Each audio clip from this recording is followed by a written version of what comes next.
ரிஷபராசிக்காரர்களே, இந்த வீடியோ உங்களுக்கே தற்செயலாக வந்ததுன்னு நினைக்காதீங்க. இப்போ நீங்கள் இந்த ரிஷபராசி பலன் பார்க்குறீங்கன்னா அதுக்கு பின்னால் ஒரு காரணம் இருக்குது. சமீப காலமாக மனசில் ஏதோ ஒரு குழப்பம் அல்லது எப்போ நல்ல மாற்றம் வரும் அப்படிங்கிற ஒரு கேள்வி இருந்தால் அந்த கேள்விக்கான பதிலை தேடி தான் இப்போ நீங்கள் இங்கே வந்திருக்கீங்க. ரிஷபராசிக்காரர்கள் சாதாரணமானவர்கள் அல்ல. துணிச்சலும் வேகமும் உங்களோட இயல்பு.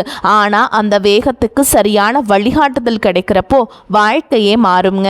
இந்த உலகத்துல நம்ம எத்தனை முயற்சி செய்தாலும் எந்த ஒரு நல்ல காரியத்தை ஆரம்பிச்சாலும் நம்மை காத்து வழி நடத்துகிற ஒரு சக்தி இருக்குன்னு நம்புறீங்களா? அதுதான் நம்ம குலதெய்வம். ரிஷப ராசிக்காரர்களின் வாழ்க்கையில் பல தடவை தெரியாமலே தடைகள் உடைந்திருக்கலாம். கடைசி நிமிஷத்தில் வழி திறந்திருக்கலாம். அதற்கு பின்னால் குலதெய்வ அருளே காரணமாக இருக்குங்க. இந்த ரிஷபராசி பலன் உங்களுக்கு பலன் தரணும்னு நினச்சா இந்த கணமே ஒரு சின்ன விஷயம் செய்யுங்க. கமெண்ட் பாக்ஸில் உங்களுடைய குலதெய்வத்துடைய பெயரை எழுதுங்க. தெரியலனா எனக்கு குலதெய்வம் தெரியாதுன்னு எழுதினாலும் போதுங்க. மனசார எழுதுங்க. அந்த நம்பிக்கை தான் இந்த வீடியோவின் சக்தி. உங்கள் குலதெய்வத்தை மனசில் நினச்சிட்டு இப்போ இன்றைய ரிஷபராசி பலன்களுக்குள்ளே நுழையலாம் வாங்க. ரிஷபராசி நேயர்களே, வரக்கூடிய நாட்களில் உங்கள் வீட்டு வாசலில் மகிழ்ச்சி, பணம் மற்றும் புதிய வாய்ப்புகளின் திருவிழாவே நடக்க போகுதுங்க. இனி வரக்கூடிய நாட்கள் சாதாரணமான ஒன்றாக நினைத்து ஏமாந்து விட வேண்டாம். ஏனெனில் உங்களின் 5 பெரிய கனவுகள் இப்பொழுது நனவாக போகின்றன. 5 பெரிய கிரகங்கள் இந்த காலகட்டத்தில் பெயர்ச்சியாகி உங்கள் பிரகாசிக்க செய்ய போகின்றன.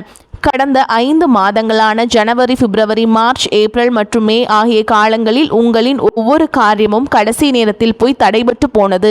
யாரோ கண் திருஷ்டி வைத்தது போல ஒரு உணர்வு இருந்திருக்கும். வாழ்க்கையில் ஏதேனும் பெரியதாக சாதிக்க நினைத்தீர்கள், ஆனால் உங்களால் செய்ய முடியவில்லை. முன்னேற நினைத்தீர்கள், ஆனால் முன்னேற முடியாமல் யாரோ உங்கள் கால்களில் விலங்குகளை கட்டி போட்டது போன்ற ஒரு நிலை இருந்தது. ஆனால் நேயர்களே, இனி வரக்கூடிய நாட்களில் உங்கள் வாழ்க்கையில் வரவிருக்கும் ஒவ்வொரு தடைகளும் இப்பொழுது நீங்க போகின்றன. கால்களில் இருந்த விலங்குகள் இப்பொழுது உடைய போகின்றன. கடந்த 5 மாதங்களில் நீங்கள் செய்த அளவு போராட்டத்தையும் சிந்திய வியர்வையும் வேறு யாராலும் செய்ய முடியாது. அனுபவித்த துயரங்களையும் கஷ்டங்களையும் வேறு யாராலும் தாங்க முடியாது. ஏனெனில் நீங்கள் ரிஷபராசிக்காரர்கள் எவ்வளவுதான் உடைந்து போனாலும், மனிதர்களிடமிருந்து எவ்வளவுதான் ஏமாற்றங்களை சந்தித்தாலும், வாழ்க்கையில் எவ்வளவு பெரிய துன்பங்கள் வந்தாலும் நீங்கள் ஒருபோதும் தோல்வியை ஒத்துக்கொள்வதில்லை. இன்னும் நீங்கள் சோர்வடைந்து விடவில்லை. அந்த ஒரு பெருமிதம் உங்களிடம் இருக்கிறது. அந்த பெருமிதம் இப்பொழுது உண்மையாக போகிறது. இனி வரக்கூடிய நாட்களில் உங்கள் உழைப்பிற்கான பலன், உங்கள் முயற்சிக்கான பலன் கிடைக்க போகிறது. ரிஷபராசி என்பது மற்றவர்களின் மகிழ்ச்சிக்காக தன் வாழ்க்கையின் ஒட்டுமொத்த மகிழ்ச்சியையும் தியாகம் செய்யக்கூடிய ஒரு ராசியாகும். தன் சொந்த பந்தங்களுக்காக தன்னையே இழக்க துணையும் குணம் கொண்டது ரிஷபராசி. ஆனால் இதில் உள்ள சிக்கல் என்னவென்றால், உங்களை சுற்றியுள்ள மக்கள், உங்கள் குடும்பத்தினர், உங்கள் வாழ்க்கை துணை என அனைவரும் உங்களை மிகவும் பலசாலி என்று நினைக்கிறார்கள். உங்களை பார்த்து உங்கள் வாழ்க்கையில் இவ்வளவு துன்பங்கள் இருக்கின்றன, இவ்வளவு கவலை மற்றும் மன அழுத்தத்துடன் நீங்கள் வாழ்ந்து கொண்டிருக்கிறீர்கள் என்று யாராலும் கணிப்பது கடினம். யாருமே உங்கள் மனதிற்குள் எட்டி பார்ப்பதில்லை. அனைவரும் உங்கள் முகத்தில் இருக்கும் புன்னகையை மட்டுமே பார்க்கிறார்கள். அதை பார்த்துவிட்டு இவன் வாழ்க்கையில் எல்லாம் நன்றாக இருக்கிறது, இவன் ஒரு பாறை போல உறுதியானவன் என்று நினைக்கிறார்கள். ஆனால் உங்கள் துயரத்தை உங்களை தவிர வேறு யாராலும் புரிந்து கொள்ள முடியாது. உங்கள் வாழ்க்கை சாதாரணமானது அல்ல என்பது எனக்கு தெரியும். சிறிய மகிழ்ச்சிக்காக கூட நீங்கள் போடும் உழைப்பை வேறு யாரும் போடுவதில்லை. மற்றவர்களுக்காக நீங்கள் செய்யும் நன்மைகளை வேறு யாரும் செய்வதில்லை. கடந்த காலத்தில் உங்களுக்கு சில ஏமாற்றங்களும் துரோகங்களும் கிடைத்திருப்பது உண்மைதான். அதுவும் யாரோ ஒரு அந்நிய மனிதர் செய்யவில்லை. இவர் என் வாழ்நாள் முழுவதும் துணையாக இருப்பார், யார் கைவிட்டாலும் இவர் என்னை கைவிட மாட்டார் என்று நீங்கள் எந்த மனிதரை நம்பினீர்களோ அவர்தான் உங்களுக்கு ஏமாற்றத்தை கொடுத்தார். உங்களுக்கு எப்போது அவரின் ஆதரவு மிக அதிகமாக தேவைப்பட்டதோ அந்த நேரம் பார்த்து உங்களை நடுவழியில் கைவிட்டார். ஆனால் அதை பற்றி பேசி என்ன பயன்? ரிஷபராசியினர் ஏமாற்றங்களை சந்தித்துதான் பலசாகி ஆகிறார்கள். இப்போது ஏமாற்றங்களை சந்தித்து நீங்கள் ஒரு பாறை போல உறுதியாகி விட்டீர்கள். வெளியிலிருந்து பார்க்கும்போது நீங்கள் ஒரு சிங்கம் போன்றவர்கள். ரிஷபராசியினர் சிங்கத்திற்கு நிகரானவர்கள். வெளியில் சிங்கம் போல கம்பீரமாக இருந்தாலும் உள்ளுக்குள் யாராவது ஒரு மனிதர் எந்த ஒரு சுயநலமும் இன்றி நிபந்தனை இல்லாமல் என் கையை பிடித்து நடக்க மாட்டாரா, என் தோளில் கை போட்டு துணையாக இருக்க மாட்டாரா என்று ஏங்குகிறீர்கள். ஆனால் அப்படி யாரும் கிடைப்பதில்லை. உங்களை மக்கள் தங்கள் சுயநலத்திற்காக மட்டுமே பயன்படுத்தி கொள்கிறார்கள். உங்களால் அவர்களுக்கு ஏதேனும் காரியம் ஆக வேண்டும் என்றால் மட்டுமே அனைவரும் உங்களுடன் இருப்பார்கள். உங்களிடம் காரியம் முடிந்துவிட்டால் அல்லது உங்களிடம் வசதி குறைந்து கஷ்டங்கள் வந்து விட்டால் அவர்கள் தங்கள் வழியை பார்த்து கொண்டு நகர்ந்து விடுகிறார்கள். ஆனால் அது நடக்காது. இனி வரக்கூடிய நாட்களில் ரிஷப ராசியினரின் வாழ்க்கையில் ஒரு பெரிய மாற்றத்தை கொண்டு வரப்போகிறது. கடந்த 5-6 மாதங்களாக இரட்டிப்பாகி இருந்த உங்களின் போராட்டங்கள், நீங்கள் அனுபவித்த வேதனைகள், குடும்பத்தில் இருந்த சண்டை சச்சரவுகள், வாழ்க்கை துணையுடன் இருந்த கருத்து வேறுபாடுகள், பணம் வந்தும் தங்காமல் இருந்த நிலை என அனைத்தும் மாறப்போகின்றன. ரிஷப ராசியினரின் வாழ்க்கையில் மகிழ்ச்சி வரத்தான் செய்கிறது. சிறியதோ பெரியதோ மகிழ்ச்சி வராமல் இல்லை.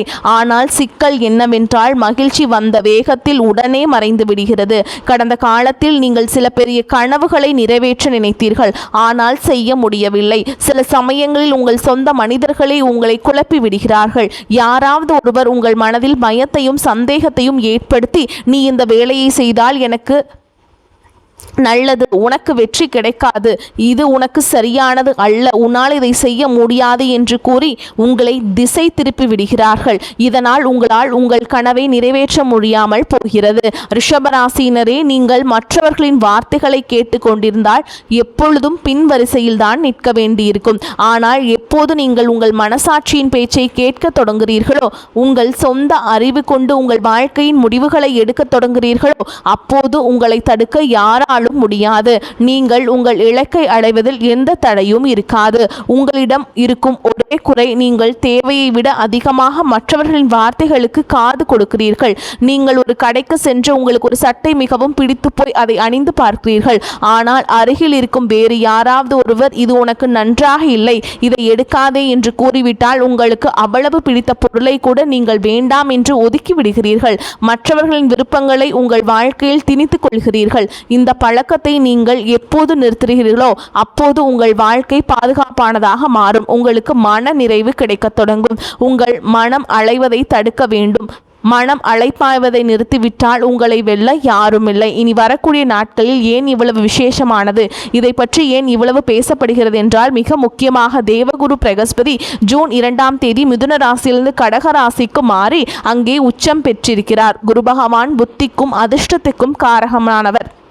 கிரகங்களிலேயே குரு பலமாக இருந்தால் அந்த மனிதனின் அதிர்ஷ்டம் எப்போதும் துணையாக இருக்கும். இனி வரக்கூடிய நாட்களில் குரு பகவான் உங்கள் தனஸ்தானத்திலிருந்து நகர்ந்து 3ஆம் வீடான வீரியஸ்தானத்திற்கு வருகிறார். அங்கே சுக்கிரனும் இணைய போகிறார். உங்கள் ராசி நாதனான சுக்கிரனும் குருவும் உங்களின் 3வது வீட்டில் இணைவதால் உங்கள் வாழ்க்கையின் பெரிய முடிவுகளை நீங்களே சுய காலில் எடுக்க தொடங்குவீர்கள். மற்றவர்களின் பேச்சை நீங்கள் கேட்க மாட்டீர்கள். உங்கள் ஆளுமை திறன் எவ்வளவு பலமடையும் என்றால், உங்களை நிமிர்ந்து பார்த்தாலே உங்கள் எதிரிகள் நடுங்க தொடங்குவார்கள். உங்களை எப்போதும் தாழ்த்தி பார்க்க நினைத்த எதிரிகள் இப்போது உங்கள் காலில் வந்து விழுவார்கள். ஆனால் ஒரு விஷயத்தில் மட்டும் கவனமாக இருக்க வேண்டும்.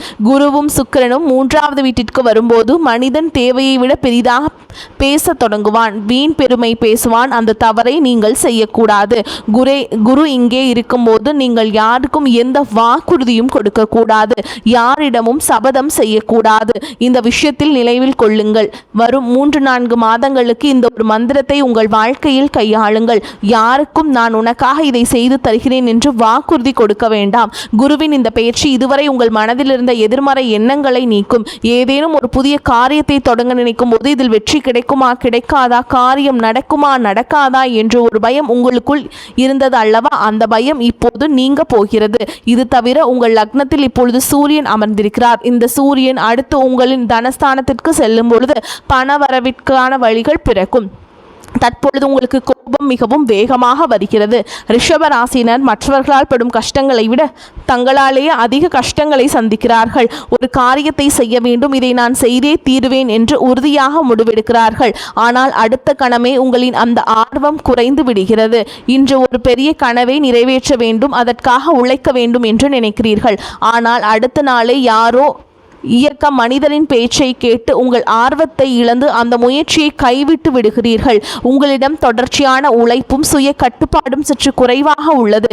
இதில் நீங்கள் மாற்றம் செய்ய வேண்டும். செவ்வாய் பகவானை கவனித்தால் வரக்கூடிய நாட்களில் செவ்வாய் பகவான் உங்கள் 12ஆம் வீட்டில் இருக்கிறார். எனவே இனி வரக்கூடிய நாட்கள், அதாவது ஜூன் மாதத்தில் இனி வரக்கூடிய 20 நாட்கள் செலவுகள் மிக அதிகமாக இருக்கும். தேவையற்ற இடங்களில் நீங்கள் பணத்தை செலவிட நேரலாம். அதிலிருந்து எந்த பயனும் கிடைக்காது. செவ்வாய் 12ஆம் வீட்டில் இருக்கும்போது மனிதன் ஒரு கடைக்கு சென்று ₹1 பொருளை வாங்க நினைத்தால் அங்கே ₹100 பொருளை வாங்கி வருவான். 1 லட்சம் ரூபாய் பொருளை வாங்க சென்றால் 5 லட்சத்திற்கான பொருளை வாங்கிவிட்டு பட்ஜெட்டை கெடுத்து கொள்வான். பின்னர் கடன்பட வேண்டிய சூழல் ஏற்படும். இந்த நிலை உங்களுக்கும் வரலாம். இந்த நாட்கள் நீங்கள் ஏதேனும் வாகனம் வாங்கும் திட்டம் வைத்திருந்தால் உங்கள் பட்ஜெட்டிற்குள் வாங்குங்கள். ஆடைகளை வாங்க சென்றாலும் பட்ஜெட்டை கவனியுங்கள். ஆடம்பரத்தையும் வெளிக்காட்டிக் கொள்ளும் குணத்தையும் சற்று குறைத்து கொள்ள வேண்டும். ஏனெனில் லக்னத்தில் சூரியன் இருப்பதால் உங்களுக்குள் ஒருவித அகந்தை வரலாம். சமூகத்தின் முன்னிலையும் குடும்பத்திலும் சுற்றுவட்டாரத்திலும் என் மதிப்பு உயர்ந்து நிற்க வேண்டும், எனக்கு மரியாதை கிடைக்க வேண்டும் என்று நீங்கள் நினைப்பீர்கள். இந்த கௌரவத்திற்காகவும் ஈகோவிற்காகவும் கடன் வாங்க நேர்ந்தாலும் நீங்கள் தயங்காமல் வாங்கி விடுவீர்கள்.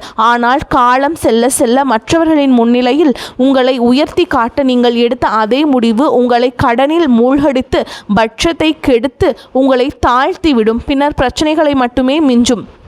ரிஷப ராசியினர் தங்களின் பணத்தை சேமிக்க பழகிவிட்டால், தங்களின் பொருளாதாரத்தை சற்று நிதானமாக கையாண்டால் உங்களை விட பலசாலி யாரும் இருக்க முடியாது.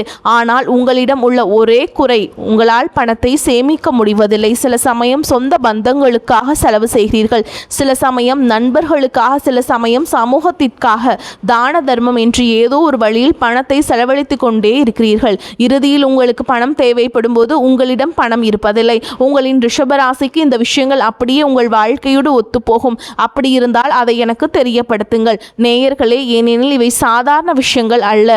உங்கள் பிறப்பில் இருந்தே உங்களை பின்னுக்கு தள்ளும் கசப்பான உண்மைகள். உங்களின் இந்த குறைகளைத்தான் நான் உங்களுக்கு காட்டுகிறேன். இதில் நீங்கள் சற்று மாற்றம் செய்து கொண்டால் ரிஷபராசினர் எந்த ஒரு எதிரியாலும் தடுக்க முடியாது. ரிஷபராசினரை அவர்களின் சில தவறான பழக்கங்கள் மட்டுமே தடுத்து நிறுத்துகின்றன. அந்த பழக்கங்கள் நான் உங்களுக்கு கூறிவிட்டேன். ஆரோக்கியத்தை பற்றி பார்த்தால் இனி வரக்கூடிய நாட்களில் செவ்வாய் 12ஆம் வீட்டில் இருக்கிறார். சனியின் பார்வை உங்கள் ராசியின் மீது விழுகிறது. இதன் காரணமாக கடந்த சில காலமாகவே உங்கள் வீட்டில் யாராவது ஒருவர் மாறி மாறி நோய்வாய்ப்பட்டு கொண்டே இருக்கிறார்கள். மருத்துவ செலவுகளும் மாத்திரைகளும் வீட்டை விட்டு பிரிவதே இல்லை. உங்களை பற்றி பேசினால் உங்களுக்கு அடிக்கடி சிறு காயங்கள் ஏற்படுவது, சிறிய விபத்துக்கள் நடப்பது போன்ற விஷயங்கள் நடந்து கொண்டிருக்கின்றன. அத்துடன் அசிடிட்டி பிரச்சனை, கால்களில் வீக்கம் அல்லது வலி, சீக்கிரம் சோர்வடைவது, சோம்பேறித்தனம், மூச்சு வாங்குதல் போன்ற உடல் உபாதைகள் உங்களுக்கு இருக்கலாம். இதிலிருந்து வெளியேறுவதற்கான பரிகாரத்தையும் நான் கூறுகிறேன். இறுதி வரை இணைந்திருங்கள். இதுவரை நீங்கள் இந்த வீடியோவை லைக் செய்யவில்லை என்றால் நீங்கள் லைக் செய்து பாருங்கள். நீங்கள் முன்கூட்டியே ராசி பலனை தெரிந்து கொண்டு வரவிருக்கும் பிரச்சனைகளிலிருந்து, சவால்களிலிருந்தும் தப்பித்து கொள்ளலாம். இந்த வீடியோவை நீங்கள் முழுசாக பார்க்குறீங்க அப்படின்னா வாழ்க்கையில் வரவிருக்கும் மகிழ்ச்சியை முழுமையாக அனுபவிக்க வேண்டும் என்பதற்காகவே நான் இதை பதிவு செய்கிறேன். எனவே வீடியோவை உடனே லைக் செய்து விடுங்கள். கமெண்ட் பாக்ஸில் நீங்கள் ஓம் முருகா போற்றி என்று எழுதுங்கள். சனி பகவானுடைய அருள் வேண்டுமென்றால் சனி பகவானை போற்றி என்றும் எழுதுங்கள். சனி பகவானை பார்த்து நீங்கள் பயந்தாலும் அவர்தான் உங்களுக்கு எப்போதும் பக்க பலமாக இருந்து உங்களை காக்கிறார். ஆஞ்சநேயரும் உங்களை எப்போதும் ஆபத்துகளிலிருந்து காப்பாற்றுகிறார். சனியும் செவ்வாயும் உங்களுக்கு அருளை வழங்குபவர்கள், கொடுப்பவரும் அவர்தான், சோதிப்பவரும் அவர்கள்தான். எனவே அவர்களின் திருநாமத்தை கமெண்ட் பாக்ஸில் நீங்கள் பதிவிடுங்கள். இப்பொழுது முதலாவதாக ஒரு பரிகாரத்தை பார்ப்போம். அதன் பிறகு எச்சரிக்கைகளை கூறுகிறேன். செவ்வாய்க்கிழமைகள் தோறும் உழைக்க முடியாத நிலையில் இருக்கும் ஏதேனும் ஒரு ஏழைக்கோ அல்லது ஆதரவற்றோருக்கோ உதவியை செய்யுங்கள். அரசு மருத்துவமனைக்கு சென்று ஏதேனும் ஒரு ஏழை நோயாளுக்கு மருந்து வாங்கி கொடுத்தாலோ அல்லது பழங்கள் வாங்கி கொடுத்து சிறு உதவி செய்தாலோ மிக நல்லது. இப்போது கோடை காலம் என்பதால் நீங்கள் தண்ணீர் பந்தல் அமைத்து கொடுத்தல், கடந்த காலத்தில் நாம் அறியாமல் செய்த பாவங்கள் நீங்கி அதனால் ஏற்படும் தடைகள் மற்றும் துயரங்களிலிருந்து நமக்கு விமோசனம் கிடைக்கும். இந்த மாதிரி நீங்கள் செய்தீங்கன்னா நமக்கு தீய பலன்களை கொடுக்கவிருந்த கிரகங்கள் கூட நட்பலன்களை கொடுக்க தொடங்கும். சனி பகவான் நமக்கு சாதகமாக மாறுவார். எனவே இந்த நட்காரியத்தை மறக்காமல் செய்யுங்கள். எச்சரிக்கைகளை பொறுத்தவரை சூரியன் லக்னஸ்தானத்தில் இருக்கும்போது செவ்வாயும் லக்னத்திற்கு வரும்போது நீங்கள் எந்த ஒரு காரியத்தையும் மிக அவசரமாக செய்ய முற்படுவீர்கள். எளிதில் ஆத்திரப்படுவீர்கள். அதிக கோபம் வரும். பதற்றத்தில் ஏதேனும் செய்து விடுவீர்கள். எனவே அவசரமாக எந்த ஒரு காரியத்தையும் செய்யாதீர்கள். அவசரப்பட்டு எந்த முடிவும் எடுக்காதீர்கள். நிதானமாக யோசித்து செயல்படுங்கள். யாருக்கும் பணத்தை கடனாக கொடுக்கும்போது, முதலீடு செய்யும் போது சிந்தித்து செயல்படுங்கள். திருமண வாழ்க்கையை பொறுத்தவரை நன்றாக உள்ளது. தம்பதியரிடையே ஒற்றுமை இருக்கும். ஆனால் யாரோ ஒரு மூன்றாவது மனிதரின் பேச்சை கேட்டு உங்கள் குடும்ப வாழ்க்கையில் சண்டை சச்சரவுகள் ஏற்படுவதை தவிர்க்க வேண்டும். ஆரோக்கியத்தில் அலட்சியமாக இருப்பதும் முற்றிலும் தவறான விஷயம். நீங்கள் மற்றவர்கள் மீது அதிக அக்கறை காட்டும் ஒரு மனிதர். உங்கள் சொந்த பந்தங்கள், பெற்றோர், வாழ்க்கை துணை, பிள்ளைகள் என யாருக்கும் உடல்நிலை சரியில்லை என்றால் நீங்கள் பதறி போவீர்கள். ஆனால் அதே அக்கறை சற்று உங்கள் மீதும் காட்டிக்கொண்டால் நல்லது. உங்கள் மனதில் ஒரு விஷயத்தை ஆழமாக பதிய வைத்து கொள்ளுங்கள். குடும்பத்தை வழிநடத்த வேண்டும், குடும்பத்திற்காக உழைக்க வேண்டும். அது நல்ல விஷயம்தான். ஆனால் அது எப்போது சாத்தியம்? நீங்கள் ஆரோக்கியமாக இருந்தால் மட்டுமே உங்களால் அனைத்து பொறுப்புகளையும் சரியாக நிறைவேற்ற முடியும். உடல் ஆரோக்கியமாக இருந்தால் மட்டுமே உங்களால் உழைக்க முடியும், குடும்பத்தை முன்னேற்ற முடியும், குடும்பத்தின் கஷ்டங்களை தீர்க்க முடியும், பணம் சம்பாதிக்க முடியும். ஆனால் நீங்களே நோய்வாய்ப்பட்டு படுக்கையில் விழுந்துவிட்டால் உங்களின் பொறுப்புகளை யார் நிறைவேற்றுவார்கள்? சற்று சிந்தித்து பாருங்கள். எனவே முதலாவதாக உங்களை பலப்படுத்தி கொள்ளுங்கள். உங்கள் ஆரோக்கியத்தை கவனிங்கள். ரிஷபராசினர் இந்த விஷயத்தை வாழ்நாள் முழுவதும் மனதில் வைத்து கொள்ள வேண்டும். ஏனெனில் நீங்கள் உங்கள் கவனிப்பதே இல்லை. ஆரோக்கியத்தில் பெரிய பாதிப்பு ஏற்படும் போதுதான் நீங்கள் பதறுவீர்கள். எனவே முன்கூட்டியே உங்களுடைய உடல் ஆரோக்கியத்தை பார்த்து கொள்ளுங்கள். வரக்கூடிய வாய்ப்புகளை தவற விட்டுறாதீங்க. கெட்டியாக பிடிச்சுக்கோங்க. வாழ்த்துக்கள். வாழ்க வளமோடு நலமோடு. நன்றி, வணக்கம்.